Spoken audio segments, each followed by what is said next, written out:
Hello बच्चों, welcome to seven. पिछले दो क्लासेस में हमने प्यूरिफिकेशंस के बारे में पढ़ रखा है। पहले क्लासेस में हमने सब्लिमेशन एंड क्रिस्टलाइजेशंस के बारे में पढ़ा एंड इससे पिछले क्लास में हमने देखा कि कैसे, है ना, कैसे डिस्टिलेशन प्रोसेस किया जाता है, कैसे डिस्टिलेशन प्रोसेस किया जाए। इसमें हमने तीन तरीके देखे। पहला सिंपल डिस्टिलेशन करा दो, दूसरा रिड्यूस प्रेशर के अंदर डिस्टिलेशन कराओ और तीसरा स्टीम डिस्टिलेशन कराओ, है ना। Reduce pressure and steam distillation में क्या होते हैं, बिलो बॉइलिंग पॉइंट से पहले ही क्या करते हैं, लिक्विड बॉयल करना स्टार्ट कर जाते हैं। इसके बाद हम लोग देखते हैं डिफरेंशियल एक्सट्रैक्शंस, है ना। डिफरेंशियल एक्सट्रैक्शंस के बारे में हम लोग देखेंगे। When an organic compound is present in an aqueous medium, it is separated by shaking it with organic solvent in which more soluble than water, है ना। अब क्या है कि जैसे मान लो कि कोई ऑर्गेनिक सॉल्वेंट है ना, कोई ऑर्गेनिक कंपाउंड है जो क्या है, पानी के अंदर क्या है, एक्वस मीडियम में प्रेजेंट है। पानी के अंदर एक्वस मीडियम में वो प्रेजेंट है ऑर्गेनिक कंपाउंड। लेकिन अब उसमें मैं क्या करूंगा, एक ऐसा ऑर्गेनिक सॉल्वेंट डाल दूं, एक ऐसा ऑर्गेनिक सॉल्वेंट डाल दो। देखो भैया, ऑर्गेनिक सॉल्वेंट नॉन पोलर होता है और वाटर होता है पोलर, ठीक। और जो ऑर्गेनिक कंपाउंड है मैक्सिमम जो होते हैं वो ऑर्गेनिक सॉल्वेंट में डिजोल्व हो जाते हैं, ठीक। अब क्या है, एक्वस मीडियम में हमारा ऑर्गेनिक कंपाउंड प्रेजेंट है, उसमें हमने डाल दिया ऑर्गेनिक सॉल्वेंट। तो अब ऑर्गेनिक सॉल्वेंट और उसके बाद उसे मिक्स कर दिया, उसे हिला दिया, है ना। सेपरेट किया, सेकिंग इट विथ ऑर्गेनिक सॉल्वेंट, उसे सेक किया, है ना, सेक बिफोर यूज, उसे सेक किया। तो सेक करने के बाद क्या हुआ कि वो ऑर्गेनिक जो हमारा कंपाउंड था वो ऑर्गेनिक वाले पार्ट में चला गया। और ऑर्गेनिक सॉल्वेंट एंड वाटर ये अलग अलग है, एक नॉन पोलर है, एक पोलर है, ठीक है। तो ये दोनों सेपरेट जो होंगे अलग अलग लेयर बना लेंगे। The organic solvent and aqueous solution should be immiscible with each other so that they form the distinct layer which is separated by separately funnel.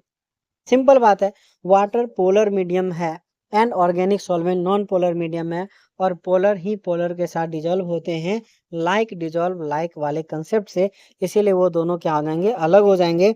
The organic solvent is later removed by distillations और by evaporation and get back the compound. जो organic solvent हमने डाला था उसे क्या करो, या तो डिस्टिलेशन करा लो या इवोपरेशन करा दो, ठीक है, और हमें हमारा कंपाउंड जो है वो मिल जाएगा। उसके बाद आता है differential extraction is carried out into the separatory funnel is shown in the figure 8.10। ये हम अभी देख लेंगे। If the organic compound is और less soluble in organic solvent, अगर जो ऑर्गेनिक कंपाउंड है वो ऑर्गेनिक सॉल्वेंट के अंदर ही लेस सॉल्युबल है ना, ऑर्गेनिक सॉल्वेंट के अंदर a very large quantity of solvent will be required to extract even a very small quantity of compound. अब देखो, जैसे जितना ज़्यादा डाइल्यूशन, है ना, ऑसवाल्ड लॉ ऑफ डाइल्यूशन पे आ गए हम लोग। ऑसवाल्ड लॉ ऑफ डाइल्यूशन क्या बोलता है कि जितना ज़्यादा कंसंट्रेशन हम लोग डिक्रीज कर देंगे, है ना, सॉल्वेंट का कंसंट्रेशन इंक्रीज करेंगे, सॉल्यूट का कंसंट्रेशन डिक्रीज करेगा, उस पे क्या होगा कि उसका ब्रेकिंग जो होगा वो अल्फा जो डिसोसिएशन कांस्टेंट जो होता है वो क्या करेगा, इंक्रीज करेगा। इन द सेंस कि वो डिजोल्व होना स्टार्ट होगा।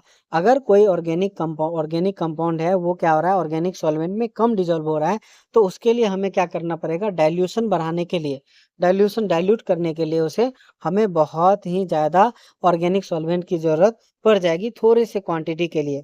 This technique the technique of continuous the technique of continuous extraction is employed in such case. उस केस में कौन सा टेक्निक यूज करते हैं, कंटिन्यूअस एक्सट्रैक्शन का टेक्निक यूज करते हैं, employed in such. In this case technique some solvent is repeatedly use for extraction of the compound. इसमें क्या होते हैं कि एक ही सॉल्वेंट होता है, सम सॉल्वेंट, उसके बार बार यूज करो, उसे क्या करो, बार बार यूज करो, थोड़ा सा बना निकालो फिर उसे फिर से यूज करो। तो इस तरह कंटिन्यूअस एक्सट्रैक्शन मतलब धीरे धीरे उसमें से निकालते जाओ, ज़्यादा सॉल्वेंट की ज़रूरत नहीं पड़ेगी।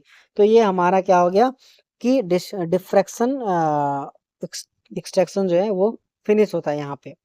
इसके बाद हम लोग देखते हैं chromatography. This is one of the important, है ना, कि chromatography Chromatography is an important technique extensively used to separate mixture into their components, purify compounds and also test for purity of the compound. Chromatography का test तो इतने खास है कि उसे प्योरिटी चेक करने के लिए भी यूज करते हैं. Separate mixture into their compound, mixture को क्या करते हैं वो देयर कंपाउंड में अलग अलग जो होते हैं क्रोमेटोग्राफिक, एक कोई मिक्सचर है उसको सेपरेट कर देता है ये, ठीक है. Purify compounds and test the purity of the compound, और कंपाउंड की प्योरिटी टेस्ट भी यहाँ पे हो जाता है. Name chromatography based on Greek, name chromatography based on Greek, word chroma, the colour, since the method was first used to separate the color substances from found in the plant. सबसे पहले इसका use कहाँ किया गया था कि जो colour substance जो पाए गए क्लोरोफिल ए, है ना, ए बी सी, ये सभी जो, उसमें मैं आपको एक ट्रिक बता देता हूँ. जैसे कि विवग्योर है, तो हमारे प्लांट में क्या क्या पाया जाता है, क्लोरोफिल ए, वो आपको पाया जाएगा यहाँ पे ब्लू एंड ग्रीन के बीच में, है ना. Chlorophyll B green and yellow के बीच में पाया जाएगा, ग्रीन एंड येलो के बीच में क्लोरोफिल बी पाया जाएगा. एंड जेंथोपिल जो होंगे वो एक्स एंड वाई येलो हो जाएंगे, एंड येलो और ऑरेंज के बीच में पाया जाएगा keratin white. Yellow and orange के बीच में क्या पाया जाएगा, कैरेटिन वाइट. ये देखो, ये भी क्या है, एक एग्जाम्पल है पेपर क्रोमेटोग्राफिक से इसे हम लोग देखते हैं, ठीक है. उसमें भी क्या है, क्रोमेटोग्राफी की मदद से यूज किया गया है. In this technique the mixture of substances is applied on a stationary phase. इस टेक्निक में कृष्ण, ये जो है क्रोमेटोग्राफी टेक्निक में जो हमारा मिक्सचर ऑफ सब्सटेंस है उसको अप्लाई करो किस पे, स्टेशनरी फेज पे. उसको किस पे अप्लाई करना है, स्टेशनरी फेज पे अप्लाई करना है. विच में बी सॉलिड और लिक्विड, जो क्या हो सकता है, सॉलिड भी हो सकता है और लिक्विड भी हो सकता है. ये स्टेशनरी फेज क्या है, ये अभी आप लोग को समझ में आ जाएगा, ठीक है. उसमें क्या होता है, क्रोमेटोग्राफी करने के लिए हम जो अपना कंपाउंड जिस पे रखेंगे ना, जिस पे डाल के ये चेक करेंगे, उस चीज को क्या बोलते हैं, स्टेशनरी फेज बोलते हैं. और वो क्या हो सकता है कि सॉलिड भी हो जाएगा, लिक्विड भी हो जाएगा. A pure solvent, a mixture of solvent और gas is allowed to move slowly over the stationary phase. अब जो स्टेशनरी फेज है ना, उसके ऊपर से क्या करेंगे, प्योर सॉल्वेंट को रन कराएंगे, ठीक है. एक स्टेशनरी फेज मान ले, एक सॉलिड है, एक लिक्विड है ना, जिसके ऊपर हम अपना ऑर्गेनिक कंपाउंड डाल दिए जिसे सेपरेट करना है, ठीक. अब उसके ऊपर से क्या करना है, एक प्योर सॉल्वेंट, है ना, उसके ऊपर क्या करो, एक प्योर सॉल्वेंट या फिर मिक्सचर ऑफ सॉल्वेंट या फिर gas allowed to move slowly over the stationary phase, है ना. एक प्योर सॉल्वेंट को चला दो उसके ऊपर, मिक्सचर ऑफ सॉल्वेंट को चला दो, या फिर gas allowed to move slowly, उसके ऊपर जो है गैस को अलाउ करो मूव करने के लिए, ठीक है. Over the stationary phase, over the stationary phase में क्या क्या आ सकता है, क्या क्या आ सकता है, तो उसमें आता है, उसमें आता है प्योर सॉल्वेंट, है ना, प्योर सॉल्वेंट भी यूज कर ले, है ना. Mixture of solvent, mixture of solvent use कर ले, है ना. या फिर गैस, गैस को चला दे, या फिर मूव ओवर स्लोली, है ना. Solvent, mixture of solvent and gas उसके ऊपर रन करा दे, किसके ऊपर, स्टेशनरी फेज जिसके ऊपर हमने अपना ऑर्गेनिक कंपाउंड अभी अभी डाला. The component of mixtures get gradually separated from one another. अब ये जो कंपोनेंट होंगे उस मिक्सचर में वो ग्रेजुअली सेपरेट हो जाएंगे. The moving phase is called mobile phase, और ये जो मूव करता हुआ दिखेगा उसे क्या बोलते हैं, मोबाइल फेज. जहाँ पे हमने रखा वो कहलाया स्टेशनरी फेज, और जब उसके ऊपर से गैस या फिर सॉल्वेंट या मिक्सचर ऑफ सॉल्वेंट पास कराया तो उसे क्या बोलते हैं, उससे जो उसमें मूवमेंट आया, अलग अलग सेपरेट हुआ, उसे बोलते हैं मूविंग फेज. अब क्रोमेटोग्राफी दो तरह के हो जाएंगे, एक एब्जॉर्प्शन क्रोमेटोग्राफी, है ना, और एक हो जाएंगे, एक हो जाएंगे कॉलम क्रोमेटोग्राफी. एक हो जाएगा एब्जॉर्प्शन क्रोमेटोग्राफी, एक हो जाएगा थिन लेयर, एक हो जाएगा एब्जॉर्प्शन क्रोमेटोग्राफी, और दूसरा है पार्टीशन क्रोमेटोग्राफी, क्रोमेटोग्राफी, ठीक है. एब्जॉर्प्शन क्रोमेटोग्राफी के अंदर एंड पार्टीशन क्रोमेटोग्राफी के अंदर अलग अलग चीज देखने को मिलेगा. तो यहाँ पे एब्जॉर्प्शन क्रोमेटोग्राफी में column chromatography and thin layer chromatography जो हमें देखने को मिलेगा. पहला आता है absorption chromatography. Absorption chromatography is based on the fact that the different compound are absorbed on the different degree. Absorption chromatography इस चीज पे डिपेंड करता है कि अलग अलग कंपाउंड जो है वो अलग अलग क्या होते हैं, एब्जॉर्ब होते हैं, एडजॉर्ब होते हैं, एडजॉर्ब ऑन एडजॉर्बेंट। अलग अलग कंपाउंड जो अलग अलग तरीके से क्या होते हैं, कोई ज्यादा एडजॉर्ब हो जाता है, कोई कम एडजॉर्ब हो जाता है ना। इस तरीके की चीजें देखा जाता है किसमें, एडजॉर्प्शन क्रोमेटोग्राफी में। commonly used adsorbent is silica gel and alumina use absorbent is silica gel and alumina जो होता है एलुमिना Al2O3 या फिर सिलिका जेल जो होते हैं SiO2, इसका यूज करते हैं हम लोग किसके लिए, एडजॉर्बेंट के लिए।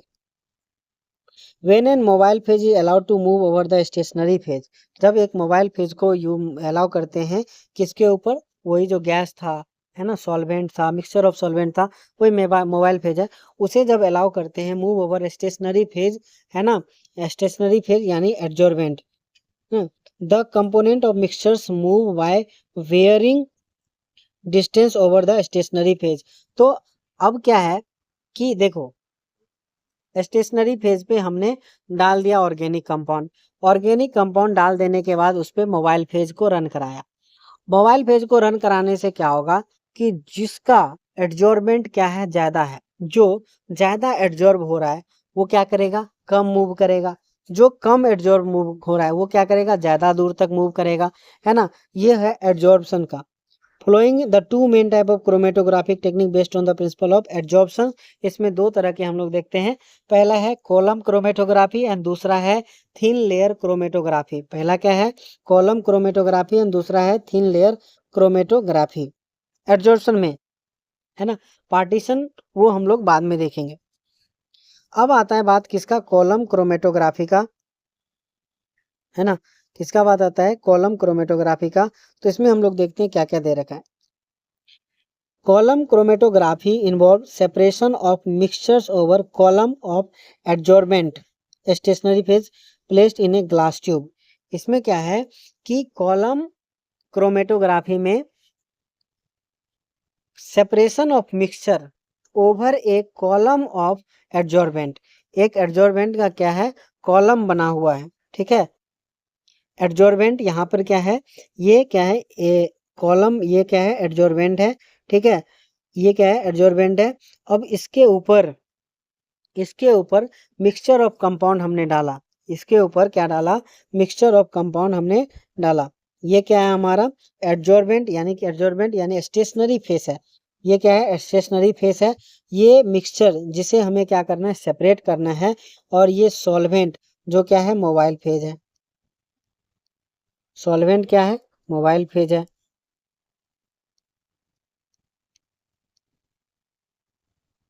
ठीक है। ये मोबाइल फेज हो गया, ये स्टेशनरी फेज हो गया, ठीक है। यहाँ पे हमने डाला, ये क्या है, कॉलम क्रोमेटोग्राफी। एडजॉर्प्शन क्रोमेटोग्राफी में क्या आता है, कॉलम क्रोमेटोग्राफी। उसमें क्या होगा, एक कॉलम, ग्लास का कॉलम ले लेंगे, सबसे नीचे क्या डाल देंगे, उसमें एडजॉर्बेंट डाल देंगे, ठीक है। एडजॉर्बेंट जो कि एब्जॉर्ब करेगा, उसके ऊपर हम अपना मिक्सचर डालेंगे एंड उसके ऊपर मोबाइल फेज डाल देंगे, ठीक है। अब क्या है, अब देखो इसके आगे मजेदार है। The column fitted with stopcock. Column जो है वो फिट किया जाएगा किसे, स्टॉप कॉक से। यहाँ पे क्या है, स्टॉप कॉक लगा हुआ है, इसमें फिट कर दिया गया, ठीक है। At its lower end the mixture adsorbs on adsorbent is placed on the top of adsorbent column placed in the glass tube. जो हमारा मिक्सचर है वो क्या करेंगे, यहाँ पे रख देंगे। जो मिक्सचर है वो कहाँ पे रख देंगे, यहाँ पे, उसके ऊपर, एडजॉर्बेंट के ऊपर।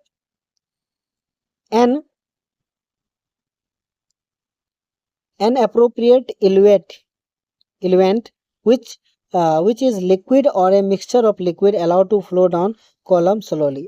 अब क्या करेंगे कि जो मिक्सचर है ना, जो सॉल्वेंट है, मोबाइल फेज है, उसके ऊपर से डालेंगे अप्रोप्रिएट, जिसमें क्या हो, वो घुल सके, है ना, जिसमें घुल के नीचे जाए। डिपेंडिंग अपॉन, कितना मजेदार चीज है, depending upon degree to which the compound is absorbs complete separation take place. अब अलग अलग मिक्सचर है, अलग अलग एडजॉर्बेंट की कैपेसिटी होती है कि वो अलग अलग क्या हो, एडजॉर्ब हो उसमें। द मोस्ट रेडियली एब्जॉर्ब्ड, मतलब कि जो बहुत अच्छे से क्या हो गया, एब्जॉर्ब हो गया। The most readily absorb substances are retained near the top, है ना। जो क्या हुआ, जल्द से जल्द क्या हुआ, एब्जॉर्ब हो गया, वो क्या करेगा, वो ज्यादा मूव नहीं करेगा, वो जहां था वहीं रह जाएगा, तो वो क्या होगा, सबसे ऊपर पाया जाएगा। And the other come down to the various distance of the column, और दूसरे जो है वो ज्यादा दूरी ट्रेवल करेंगे उसके कंपेयर।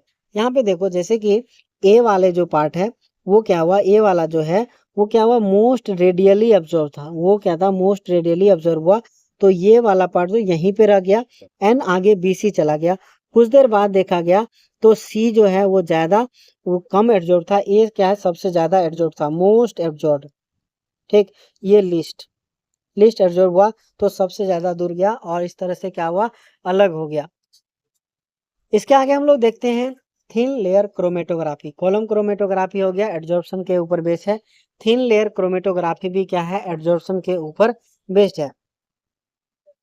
ठीक है, अब इसमें देखते हैं thin layer chromatography is another type of adsorption chromatography which involves separation of substance of mixture over a thin layer of adsorbent coated on the glass।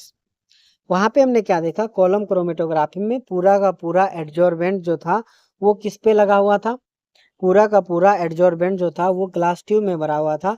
अब थिन लेयर क्रोमेटोग्राफी में, थिन लेयर क्रोमेटोग्राफी में पूरा का पूरा adsorbent जो है वो नहीं होगा, वो क्या होगा, एक लेयर कोटेड किया हो जाएगा, किस पे, ग्लास के ऊपर कोट किया हुआ होगा। ठीक है, a thin layer about 0.2 millimeter thick of an adsorbent silica is spread over the glass plate of suitable size। suitable size का ग्लास के होगा, उसमें 0.2 मिलीमीटर थिक का क्या होगा, सिलिका जेल लगा दो या एल्यूमिना लगा दो एड्जॉर्बेंट के रूप में। ठीक है, the plate is known as thin layer chromatography plate और द क्रोमा प्लेट। अब इस प्लेट को क्या बोलेंगे, थिन लेयर क्रोमेटोग्राफी प्लेट या फिर क्रोमा प्लेट बोलेंगे। The solution of mixtures to be separated is applied as a small spot above 2 centimeter above the end of TLC, है ना। ये क्या होगा, थिन लेयर क्रोमेटोग्राफी के जो सबसे निचले वाले पार्ट है उसमें क्या होगा, 2 सेंटीमीटर above द एंड, वहां पे हम लोग क्या करेंगे, सॉल्यूशन ऑफ मिक्सचर को लगा देंगे, वहां पे हम लोग क्या करेंगे, सॉल्यूशन ऑफ मिक्सचर लगा देंगे। यहाँ पे आप लोग डायग्राम में भी देख लो, थिन लेयर क्रोमेटोग्राफी है ना। Adsorbent coated on the glass plate, absorbent coated on the glass plate, जो एब्जॉर्बेंट है सिलिका जेल एल्यूमिना, उसे क्या किया, इस ग्लास प्लेट पे लगा दिया। ठीक, अब जो है सैंपल डॉट, ये जो हमारा क्या है सैंपल डॉट, यहाँ पे जो हम जिसे अलग करना चाहते हैं वो यहाँ पे लगा दिए। ठीक है, अब उसे क्या करेंगे, सॉल्वेंट, यानी कि नीचे से सॉल्वेंट इस बार देना है, इस बार कहाँ से देना है, नीचे से सॉल्वेंट देना है। The glass plate is then placed in a close jar containing the eluent, eluent क्या हुआ, वही मोबाइल फेज हुआ, है ना। कंटेनिंग द इल्यूएंट में उसमें क्या किया, टच करा गया। As the eluent rises up the plate the component of mixtures move up along with the eluent to different distance depending on degree of adsorbent and separation takes place. अलग अलग degree of उसमें एडजॉर्बेंट्स की मदद से क्या होगा, देखा जाएगा, है ना, कि वो कितना दूर आगे बढ़ा एडजॉर्बेंट के। एडजॉर्बेंट में जो ज्यादा एडजॉर्बेंट होगा वो कम चलेगा, जो कम होगा वो ज्यादा ऊपर तक जाएगा। The relative adsorption of each component of a mixture refer to as the retardation factor, उसे क्या बोलते हैं, रिटार्डेशन फैक्टर। कितना दूर चला उसके लिए एक क्या होता है, रिटार्डेशन फैक्टर यूज करते हैं। Retardation distance moved by the substance from the base line, base line से सब्सटेंस जो है वो कितना मूव किया, and divided by the distance move by the solvent by the baseline. Baseline से सब्सटेंस कितना दूर मूव किया एंड बेसलाइन से सॉल्वेंट कितना देर मूव किया, इससे क्या निकालते हैं हम लोग, रिटार्डेशन फैक्टर निकालते हैं। इससे क्या निकालते हैं, रिटार्डेशन फैक्टर, यानी कि जो हमारा कंपोनेंट था वो कितना दूर गया बेसलाइन से, एंड जो जो सॉल्वेंट है वो कितना दूर गया, उससे क्या निकालेंगे, रिटार्डेशन फैक्टर हम लोग निकालेंगे। यहाँ पर ये x जो है वो x क्या है हमारा, जो कंपोनेंट है वो कितना दूर गया, एंड y जो है सॉल्वेंट कितना दूर गया, तो रिटार्डेशन फैक्टर यहाँ पे क्या हो जाएगा, x divided by y। Retardation factor क्या हो जाएगा यहाँ पे, x डिवाइडेड बाय y हो जाएगा। The spot of the color compound are visible on TLC due to their original color। Colour, मतलब कि जो स्पॉट हमारा ऊपर गया है वो अपने उसका खुद के कलर होगा, इसके वजह से दिख जाएगा, है ना। कभी कभी क्या होता है, the spot of colour compounds, colourless compounds which are invisible of eye but fluorescent in ultraviolet light can be detected putting the plate under the ultraviolet light. अब कभी कभी क्या होता है कि एक तो कुछ ऐसा कंपाउंड, कुछ ऐसा मिक्सचर हमने डाला जिसके पास उसका खुद का कलर है, जैसे क्लोरोफिल डाल दिया तो उसका खुद का कलर है तो वो तो खुद दिख जाएगा। लेकिन अगर कुछ ऐसा कंपाउंड है जिसका खुद का कलर नहीं है लेकिन यूवी लाइट में दिखता है, तो प्लेट को क्या करेंगे, यूवी लाइट का एक्सपोजर दे देंगे, हमें पता चल जाएगा। Another detection technique is place the plate in the cover jar containing the few crystal of iodine। अब क्या करेंगे कि कुछ ऐसा टेक्निक है जिसमें जो जार हमने रखा था क्लोज जार में उसे रख देंगे, उसमें आयोडीन कुछ डाल देंगे, उसमें फ्यू क्रिस्टल ऑफ आयोडीन डाल देंगे और आयोडीन जो होते हैं वो वेपराइज होता है, और आयोडीन वेपर होके the spot of the compound which absorb iodine, है ना। अब वहाँ पे ऐसा कंपाउंड होगा जो आयोडीन को एब्जॉर्ब कर ले। The spots of the compound which absorb iodine will show the brown spot. जो आयोडीन, जो उसमें से जो आयोडीन को एब्जॉर्ब कर लेगा वो कैसा दिखेगा, ब्राउन स्पॉट दिखेगा। Sometimes an appropriate reagent may also be sprayed on the plate। कभी कभी appropriate reagent का भी हम लोग यूज करते हैं ताकि हमें वो जो सेपरेशन हुआ है x का जो वैल्यू है वो पता चल जाए। फॉर एग्जाम्पल के लिए एमिनो एसिड में be detected by spraying the plate with the ninhydrin solution. Amino acid का हम लोग पता करते हैं कैसे, निनहाइड्रीन सॉल्यूशन डाल देते हैं, स्प्रे कर देते हैं किस पे, टीएलसी प्लेट पे। अब उसमें क्या होगा, अगर एमिनो एसिड है तो वो कहाँ पे क्या करेगा, स्लो कलर को शो कर देगा। तो अभी हमने देखा एड्जॉर्प्शन क्रोमेटोग्राफी, अब देखेंगे पार्टीशन क्रोमेटोग्राफी। अब क्या देखेंगे, पार्टीशन क्रोमेटोग्राफी, ये बी पार्ट है। ये absorption chromatography, column chromatography, thin layer chromatography, absorption chromatography हो गया। अब यहाँ पे आता है पार्टीशन क्रोमेटोग्राफी। ठीक है, पार्टीशन क्रोमेटोग्राफी में हमें देखना है, partition chromatography is based on continuous differential partitioning of the component of a mixture between stationary and mobile phase। partition chromatography is based on continuous differential partitioning। continuous differential partitioning मतलब कि लगातार इसमें difference बढ़ते जाएंगे of the component of mixture between the stationary and mobile phase। stationary and mobile phase के बीच में जो डिफरेंसेस हैं वो लगातार बढ़ते जाएंगे। Paper chromatography is a part of, paper chromatography is a type of partition chromatography. Paper chromatography क्या है, किसका पार्ट है, पार्टीशन क्रोमेटोग्राफी का पार्ट है। In paper chromatography special quality paper known as the chromatography paper use. इसमें क्या होता है, एक स्पेशल क्रोमेटोग्राफिक पेपर आता है उसका यूज करते हैं। Chromatography paper contain water trapped in it. Chromatography के अंदर क्या होता है, वाटर ट्रैप्ड, उसके अंदर वाटर पहले से ही क्या होते हैं, ट्रैप्ड होते हैं।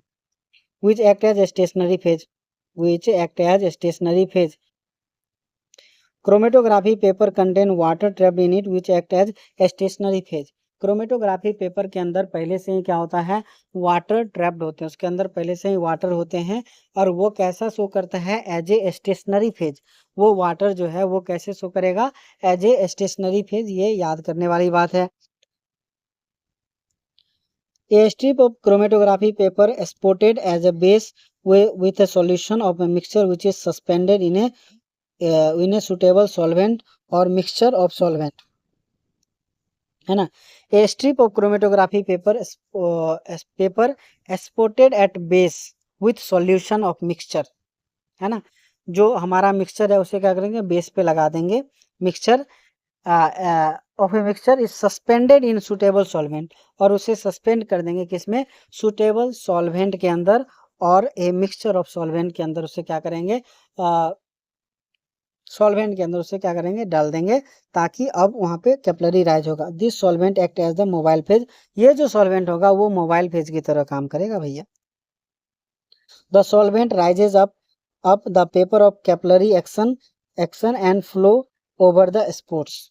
अब ये जो है सॉल्वेंट राइज करेगा कैसे, कैपिलरी एक्शन के थ्रू, है ना। Capillary action the flow over the support, और स्पोर्ट के ऊपर जो है वो फ्लो कर जाएगा।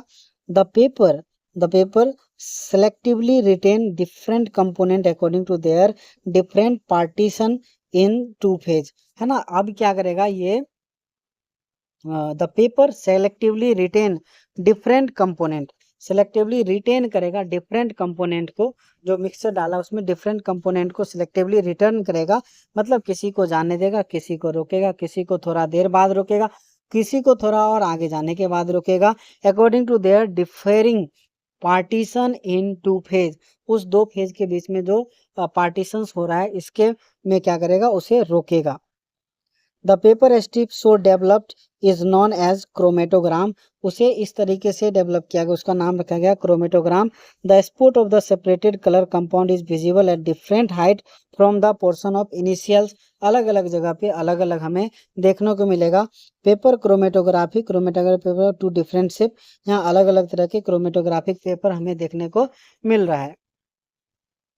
स्पॉट्स ऑन द क्रोमेटोग्राम पे अलग अलग हमें कलर देखने को मिलेगा। The spots of the separated colorless compounds may be observed either by ultraviolet or by the use of appropriate spray reagent discussed under the thin layer chromatography में हमने TLC में देखा था कि जैसे निन हाइड्रोजन सॉल्यूशन का यूज करते हैं किसके लिए, एमिनो एसिड के लिए, है ना। तो उसका यूज यहाँ भी कर सकते हैं, या फिर आयोडीन का यूज करते हैं। अगर कोई ऐसा कंपोनेंट है जो आयोडीन को ले ले तो वो क्या होगा, ब्राउन कलर का हमें दिखने लगेगा।